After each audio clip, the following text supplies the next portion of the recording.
Good morning students, welcome in your biology class। आज हम अपना चैप्टर 5 में स्टार्ट कर रहे हैं, 5th चैप्टर, जिसमें हम पढ़ेंगे इन्फ्लोरेसेंस। इन्फ्लोरेसेंस क्या होती है और फ्लावर का क्या स्ट्रक्चर है, ठीक है। इसमें आपको और भी है लेकिन वो आपके सिलेबस में नहीं है। Morphology of flowering plants chapter है ये आपका। तो सबसे पहले व्हाट इज़ इन्फ्लोरेसेंस। इन्फ्लोरेसेंस होती क्या है। इन्फ्लोरेसेंस का मतलब होता है arrangement and distribution of flowers over A plant. किसी भी प्लांट के ऊपर किस तरह से फ्लावर अरेंज्ड हैं, डिस्ट्रीब्यूटेड हैं, लगे हुए हैं, उसको हम कहते हैं इन्फ्लोरेसेंस।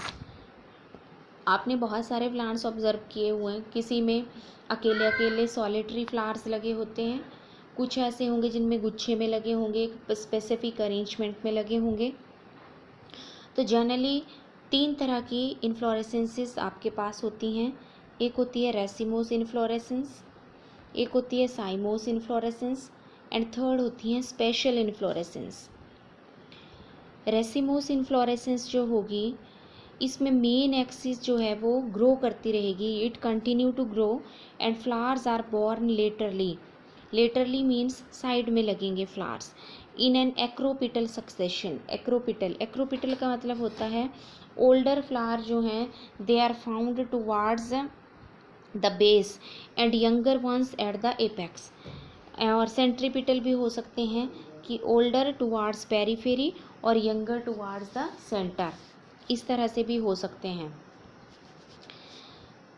ये रेसिमोस इन्फ्लोरेसेंस है जिसमें मेन एक्सिस ग्रो करती रहेगी, फ्लावर लेटरली लगेंगे, चाहे वो एक्रोपिटल सक्सेशन में लगें चाहे सेंट्रीपिटल में लगें। सेकेंड इन्फ्लोरेसेंस आपके पास होती है साइमोस इन्फ्लोरेसेंस। दिस वन साइमोस इन्फ्लोरेसेंस में टिप जो है मेन एक्सिस का वो टर्मिनेट हो जाता है, मतलब उस पे फूल लग जाता है, उसके बाद वो ग्रोथ कम उसकी नहीं होती। And further growth continues by one और more lateral branches which also behave like the main axis. Arrangement of flower in either basipetal succession. Basipetal का मतलब होगा यंगेस्ट फ्लावर्स बेस पोजीशन पे और ओल्डर फ्लावर्स जो हैं वो एपेक्स की तरफ, जबकि एक्रोपिटल का मतलब क्या होगा कि जो यंगेस्ट हैं वो ऊपर की तरफ होंगे, एपेक्स की तरफ होंगे। इसमें ओल्डर एपेक्स की तरफ होते हैं। थर्ड वन आपके पास आती है स्पेशल इन्फ्लोरेसेंसेस। स्पेशल इन्फ्लोरेसेंस जो है it mainly involves highly modified और densely crowded inflorescence. Special type में जैसे साइंथियम, वर्टिसिलियास्टर, हाइपेंथोडियम। साइथियम है, ये बहुत रिड्यूस्ड और कप शेप्ड इन्फ्लोरेसेंस होती है जिसमें 5 ब्रैकेट्स होंगी, नेक्टिफेरस ग्लैंड्स के साथ। नेक्टर निकलता है उन ग्लैंड से। सिंगल लार्ज फीमेल फ्लावर होगा जो कि सेंटर में प्रेजेंट होगा कप के, एंड मेल फ्लावर जो होंगे वो फीमेल फ्लावर को सराउंड कर रहे होंगे। Every male flower is represented by single stocked स्टेमन। और इसका एग्जाम्पल हमारे पास है यूफोरबिया। इसमें साइंथियम स्पेशल इन्फ्लोरेसेंस पाई जाती है। सेकेंड है वर्टिसिलियास्टर।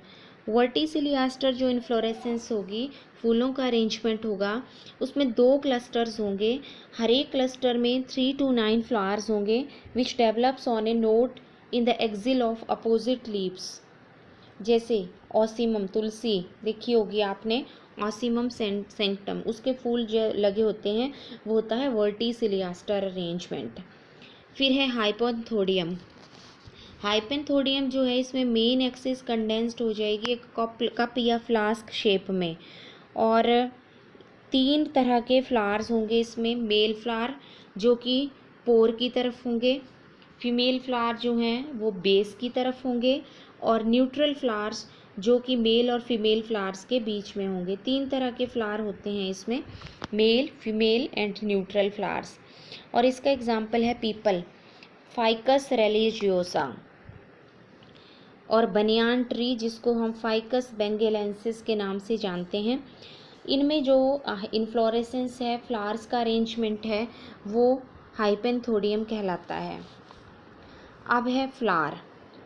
फ्लावर आपने अपनी 10th क्लास में भी पढ़ा हुआ है। फ्लावर क्या होता है? Flower is the reproductive unit in angiospermic plants. ये सेक्सुअल रिप्रोडक्शन के लिए है। मॉर्फोलॉजिकली मीन्स आउटर फॉर्म में इसको अगर हम देखते हैं, इट इज़ अ शूट जिसमें कि नोड्स होंगे, मॉडिफाइड फ्लोरल लीव्स होंगे। हम इसको मॉडिफाइड शूट के नाम से भी जानते हैं because the position of the words of the both flower and shoot which is same and can be in terminal or axillary positions। Flower की अगर हम बात करते हैं, एक फ्लावर जो है वो ब्रैक्टिएट भी हो सकता है, ई ब्रैक्टिएट भी हो सकता है, यानी ब्रैकेट प्रेजेंट भी हो सकती है और नहीं भी। टर्मिनल पार्ट जो होता है उसका वो थैलेमस कहलाता है। ये आपके पास फ्लावर का स्ट्रक्चर है। थैलेमस पार्ट, जो ये सोलन पार्ट है, दैट इज़ थैलेमस। रिसेप्टिकल में सेपल्स आते हैं, पेटल्स आते हैं और पेडिसल आएगी। पेडिसल होती है ये जिससे स्टॉक, जिससे हम किसी फ्लावर को पकड़ते हैं। पार्ट्स ऑफ फ्लावर में दो तरह के पार्ट्स होंगे, इसेंशियल पार्ट्स और नॉन इसेंशियल पार्ट्स, या असेसरी पार्ट्स कह सकते हैं। इसेंशियल पार्ट्स वो पार्ट्स होते हैं जो रिप्रोडक्शन में हेल्प करते हैं, पार्टिसिपेट करते हैं, और असेसरी पार्ट्स वो होते हैं जो रिप्रोडक्शन में हेल्प तो नहीं करते लेकिन वो कैलेक्स और कोरोला हैं जैसे, ये रिप्रोडक्शन अट्रैक्ट करते हैं पॉलिनेशन के लिए और प्रोटेक्शन का काम करते हैं। सबसे पहला वर्ल जो है वो कैलेक्स कहलाता है, कैलेक्स, जिसमें कि सेपल्स होते हैं। दूसरा कोरोला, तीसरा एंड्रोशियम किसी भी फूल के स्ट्रक्चर में, and fourth one is gynoecium. ठीक है, कैलेक्स जो है ये सबसे बाहर वाला वर्ल है जिसमें कि सेपल्स आते हैं। Generally sepal green leaf like होते हैं, प्रोटेक्ट करते हैं फूल को बड स्टेज में, और वेन्स होती हैं, स्टोमेटा होते हैं इनमें, और सेपल जो हैं वो गैमोसेपलस यानी यूनाइटेड भी हो सकते हैं और फ्री भी हो सकते हैं। ये ट्रांसपिरेशन को भी प्रिवेंट करते हैं from the inner part of the flower. Second आपके पास होता है कोरोला। कोरोला में आते हैं पेटल्स, कलर्ड पार्ट। ये यूजुअली ब्राइट कलर्ड पार्ट होता है जिसका काम है to attract the insects for pollination. Calyx की तरह ही कोरोला भी गैमोपेटलस यानी फ्यूज्ड और फ्री हो सकता है पॉलीपेटलस। हर एक फूल के अंदर शेप और कलर कोरोला का वेरी करता है। Tubular shape, well shaped, funnel shape कैसा भी हो सकता है ये। फिर है एंड्रोशियम। एंड्रोशियम में आता है हमारे पास मेल पार्ट। इसमें स्टेमन्स आएंगे जिनको हम माइक्रोस्पोरेंजियम के नाम से भी जानते हैं। हर एक स्टेमन जो है वो रिप्रेजेंट करता है मेल रिप्रोडक्टिव ऑर्गन को, जिसमें कि एंथर होगा, पॉलन सैक्स होंगे, और ये जो है स्टेमन पेटल के साथ भी अटैच्ड हो सकते हैं, तो हम इसको एपीपेटलस कंडीशन कहते हैं। इसका एग्जाम्पल ब्रिंजल है। स्टेमर्स कई बार पेरियंथ से भी अटैच्ड होते हैं। अब पेरियंथ क्या है? पेरियंथ एक ऐसी कंडीशन है जब हम कैलेक्स और कोरोला को नहीं कर पाते डिस्टिंग्विश, तो हम उस कंडीशन को पेरियंथ कहते हैं। एंड स्टेमन जो हैं वो फ्री भी हो सकते हैं और यूनाइटेड भी, यानी पॉलीएंड्रस और एपी वेरिंग डिग्री तक वो यूनाइटेड भी हो सकते हैं। अब इसमें 2 लोब भी हो सकते हैं, मैनी लोब्स भी हो सकते हैं, 1 लोब भी हो सकता है। फिर लास्ट आता है आपका गाइनोशियम पार्ट।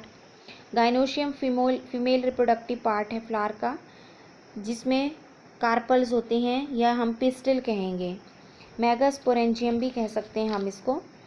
मेगास्पोर जो है मेगास्पोरेंजियम के अंदर प्रोड्यूस होंगे। कार्पल के जनरली 3 पार्ट होते हैं, stigma, style and ovary. Stigma, style and ovary. Stigma जो है वो टिप पे पार्ट है। इसका जनरली रिसेप्टिव सरफेस एक्ट करता है पॉलन ग्रेन्स के लिए।